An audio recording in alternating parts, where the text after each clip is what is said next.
Revelation 4574. From the 27th of February 1949. Assessment of duties according to degree of love. You should use all your energy to attain everlasting riches, that is, everything you think and do should be based on helpful neighborly love, then the salvation of your soul would be assured for eternity. My demand may seem impossible to achieve to you, and yet, I don't expect too much from you, nothing that cannot be done.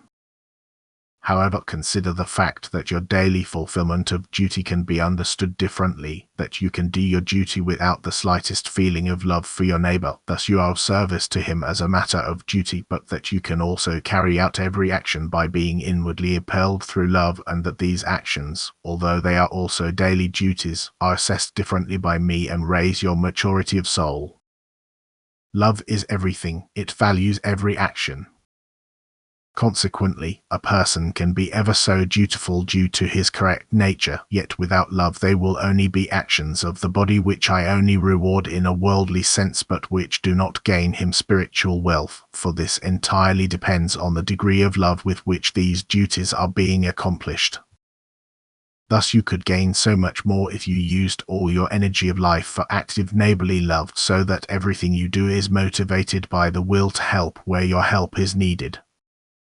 The actions you have to perform, where your free will is therefore excluded, are merely actions for the world, although they can also incorporate a spiritual character. Hence, duties that are demanded are indeed acts of neighborly love, but are, since they are dutifully performed, valued in a purely worldly sense by me, because the love of the heart is absent. I pay attention to the heart and won't be deceived by pious words or expressions. I know how far the heart is involved, but I bless everyone who complies with human demands purely because he is willing to help, who carries out every work of duty with inner joy to help his neighbor, and who therefore also turns his duties into a voluntary activity and thereby utilizes his energy of life, which will result in abundant rewards in eternity.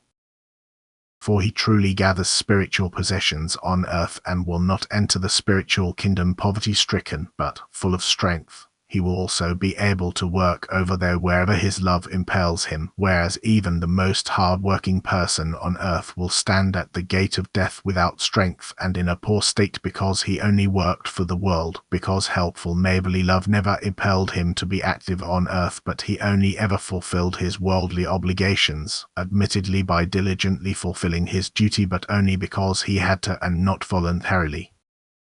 This is why the same activity and the same amount of work can lead to entirely different success. It can be purely remunerated in a worldly sense, but also lead to everlasting rewards, and you should aim for the latter so that your life on earth is not a waste of time, for you will never be able to catch up in the beyond on what you neglected to do on earth.